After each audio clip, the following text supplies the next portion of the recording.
President Donald Trump claimed it may take 2 weeks for him to decide whether or not to bomb Iran. But early Sunday, US warplanes and submarines struck 3 of Iran's nuclear sites at Natanz, Isfahan and Fordow.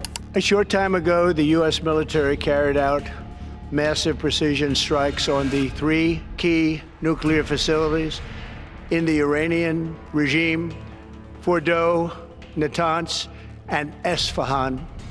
This brings the rest of the world to the question, what happens next?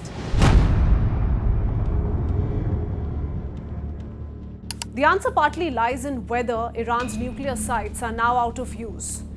If that were indeed true, Israel's Prime Minister will be able to declare his main war aim complete, and that may just mean that the conflict is closer to an end.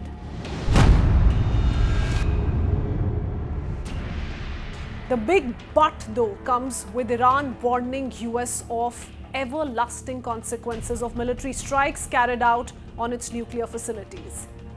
So here's what all could still go wrong in the ongoing conflict. Here's how the West Asia conflict could shape up next. Scenario number 1, Iran will continue firing ballistic missiles at Israel. The country has already fired its first retaliatory strikes against Israel after the US attack on 3 Iranian nuclear sites, and more than 80 people have sustained injuries in this attack. In that case, the conflict will be a continued exchange between Iran and Israel, as has been the case the last 10 days. But what's also being anticipated is a tit-for-tat with United States. If Iran wishes, it may launch missile strikes on US bases in the Middle East. The second scenario, though, comes with a little apprehension, given that it's still unclear how long Iran will be able to prosecute this war in terms of its military capabilities. If Israel were to be believed, it has destroyed about a third of Iran's ballistic missile launchers.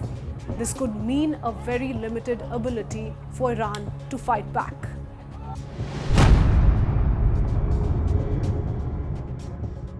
A reduced military force then leaves Iran to depend on its allies and proxies alike. Iran may look to activate Hezbollah in Lebanon, Houthis in Yemen, and Hamas in Gaza. It may fall back on what it calls the axis of resistance. A case in point would be the Houthi group threatening to attack US ships transiting through the Red Sea if America entered the war. But again, the ongoing conflict has to a large extent laid bare the fact that the axis has been degraded over the past year and has been struggling to initiate action against Israel. Or to put it another way, the proxies have now been reduced to a reactive force.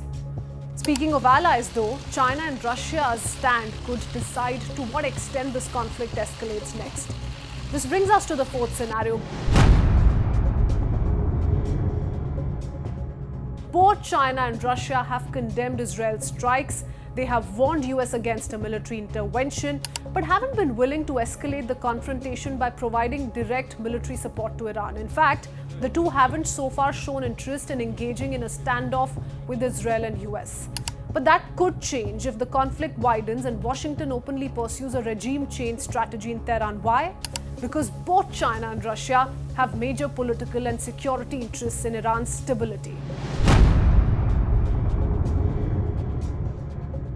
In the meanwhile, here's how the US could be impacted. If this turns out to be an isolated event and leads to an end to the conflict, Donald Trump would be applauded by a majority of Americans. But if US bases or infra is attacked going forward and US has to go back with more bombers, there could be an adverse reaction among Americans too.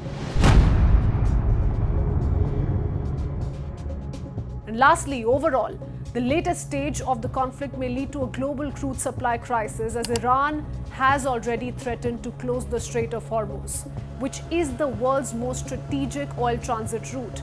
This route is critical not just to Iran but also to OPEC heavyweights like Saudi Arabia, Kuwait, Iraq and UAE, all of whom ship crude via Hormuz. Numerically, roughly 20 to 25% of global oil supplies pass through this narrow waterway that links Persian Gulf to the Arabian Sea.